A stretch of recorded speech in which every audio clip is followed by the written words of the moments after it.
मैंने भी रिसेंट में एक बहुत ही इंटरेस्टिंग मूवी देखी जिसमें एक छोटा बच्चा सीक्वेंस में इन्वॉल्व रहता है कि वो एक छोटा बच्चा आम के पेड़ का बीज बोता है।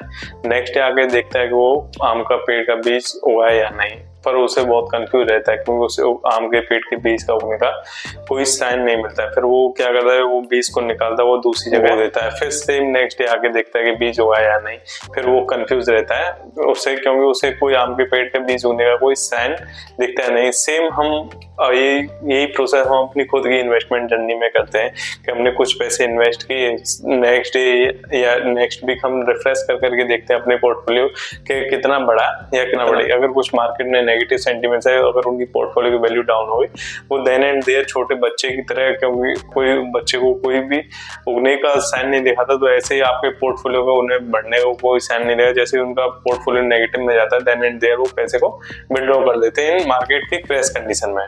आपने बहुत सुना होगा कि म्यूचुअल फंड में इन्वेस्ट करने से आपको पावर ऑफ कंपाउंडिंग का बेनिफिट मिलता है, जो आपके रिटर्न्स होते हैं वो और रिटर्न्स कमा के देते हैं। क्या म्यूचुअल फंड में एक्चुअल में पावर ऑफ कंपाउंडिंग का बेनिफिट देखने को मिलता है, या जो आपके जो रिटर्न्स हैं वो और रिटर्न्स कमा के लाता है? दोस्तों, मेरा नाम सौरभ। आज इस वीडियो में मैजिक ऑफ शिफ्ट के बारे में बात करेंगे कि हर एक कोई कहता है कि इक्विटी म्यूचुअल फंड इन्वेस्ट कीजिए कि इतने पैसे आप इन्वेस्ट करो तो आपको इतने % रिटर्न के बाद इतना बड़ा कॉर्पस आपको मिल जाएगा, और you get the power of compounding का बेनिफिट देखने को मिला, जो आपकी जो इन्वेस्ट हुई पैसे वो और रिटर्न्स कमा के लाएंगे over a long period of time. पहले तो जानिए म्यूचुअल फंड होते क्या है। म्यूचुअल फंड एक जस्ट लाइक एक आरडी रिकरिंग डिपॉजिट की तरह होती है, पर आरडी आप बैंक में करते हो या म्यूचुअल फंड में सिप होती है, जो आपके पैसे को जो सिप होती है उससे जो फंड मैनेजर आपके पैसे के बदले एक set of basket of stocks में पैसे को इन्वेस्ट करता है। अब हम मैजिक ऑफ सिप के बारे में बात करेंगे। जो म्यूचुअल फंड है, कंपाउंडिंग कैसे काम करते हैं कि सपोज करो आप 10,000 रुपए मंथली इन्वेस्ट करते हो निफ्टी इंडेक्स फंड में, और फ्रॉम 1 जनवरी 22 मतलब आपने 1 साल के लिए इन्वेस्ट किया। At the end of year में आपके जो टोटल पोर्टफोलियो वैल्यू 1.26 लाख हो गई ओवर इन्वेस्टमेंट अमाउंट ऑफ 1.20%। मतलब आपको ओनली 6,000 रुपए का गेन देखने को मिलेगा अगर आप 1 साल के इन्वेस्टेड रहते हो। अगर हम इसे XAR के टर्म देखें, आपको 10% का XAR देखने को मिलेगा। अगर हम 12% का रिटर्न अर्ज्यूम मान के चलें तो at the end of first year आपको ओनली 6,000 का गेन देखने को मिलेगा। अगर हम इसे परसेंटेज में निकाल के दें, that will 6% of total portfolio value. अगर हम इसे 1 साल के बजाय हम 2 साल के लिए पीरियड के लिए हम रिमेन इन्वेस्टेड, तो हमारा गेन जो पहले 6% हो रहा था ऊपर टोटल पोर्टफोलियो वैल्यू जो 1 साल में, अब ये गेन 6 से बढ़ के 12% हो जाएगा of your investment portfolio value. अगर हम एग्जांपल से समझते हैं कि अगर 100 रुपए अगर आपने 1 साल के इन्वेस्ट किए तो उसमें से आपको 6 रुपए एज अ गेन मिला 1 साल में, तो वो क्या, वो ऑलरेडी 6% हो गया आपको टोटल पोर्टफोलियो। अगर इसी आप 100 रुपए को 2 साल के लिए छोड़ देते हो, इन्वेस्टेड छोड़ देते हो 12% पे, तो जो यहाँ पे रिटर्न हो आपको 12% मिलेगा। जो आपकी जो पोर्टफोलियो वैल्यू में जो आपका इन्वेस्टेड अमाउंट हो वो दैट विल बी 88 रुपीज, और जो आपका गेन होगा दैट विल बी 12 रुपीज।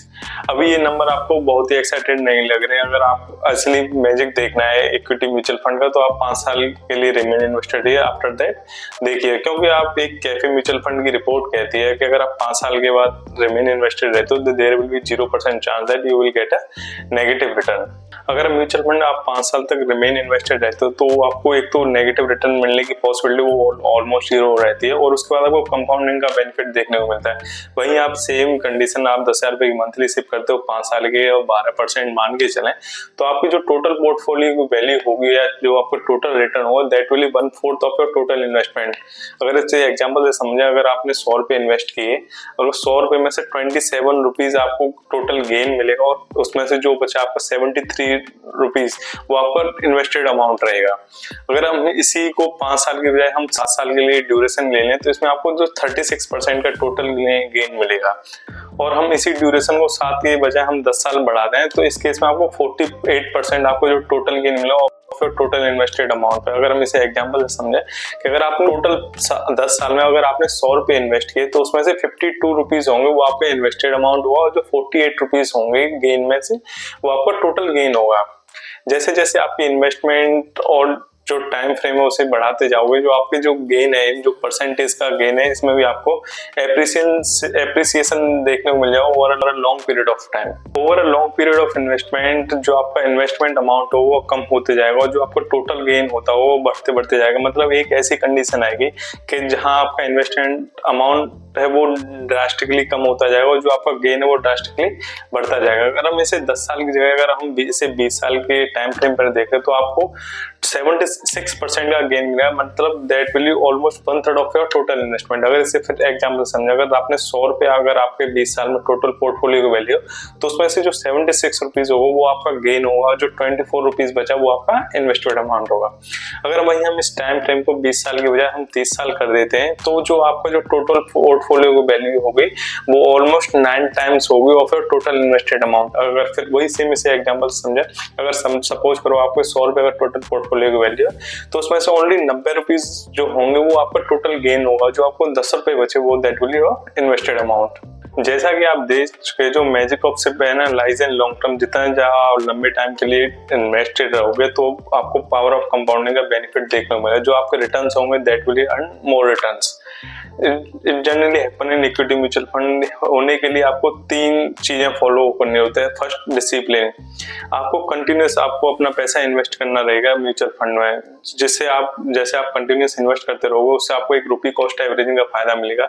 कभी आपके पैसे पीक मंथ में, आपके जो पीक मंथ में जो मार्केट रहेगी कभी उधर इन्वेस्ट होंगे, कभी जब मार्केट क्रैश होगी या जो बॉटम में होगी, जिस महीने के बॉटम में होगी उस दिन आपके पैसे इन्वेस्ट होंगे। कभी आपके हायर मार्केट में इन्वेस्ट होंगे तो कभी आपके लो मार्केट में इन्वेस्ट होंगे, जिससे आपको रुपी कॉस्ट एवरेजिंग का फायदा मिलेगा। जैसे जैसे आप लॉन्ग टाइम के लिए रिमेन इन्वेस्टेड हो दैट और आपको पावर ऑफ कंपाउंडिंग का भी बेनिफिट देखने को मिला। सपोज मतलब जो आपके जो रिटर्न्स हैं that will earn more returns और that will be earn more returns. अब ना हम देखते हैं कि कंपाउंडिंग कैसे काम करती है। इसे ना एक फेमस रूल 843 रूल से समझते हैं। 843 रूल एक इन्वेस्टमेंट कंसेप्ट है जिसमें हमें पता चलती है कि जो आपकी कंसिस्टेंट इन्वेस्टमेंट हो अगर वो पावर ऑफ कंपाउंडिंग के साथ मिक्स हो जाए तो आप कैसे एक ह्यूज वेल्थ क्रिएट कर सकते हो।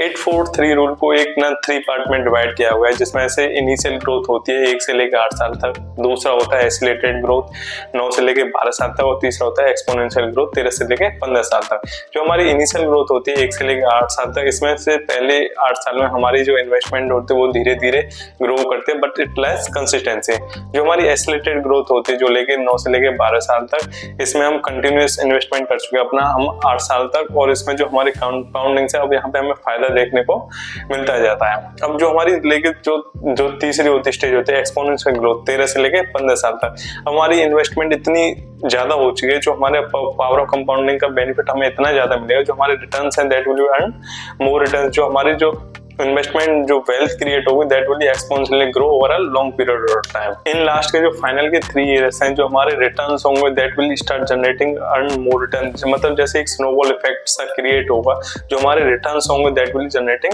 मोर रिटर्न्स।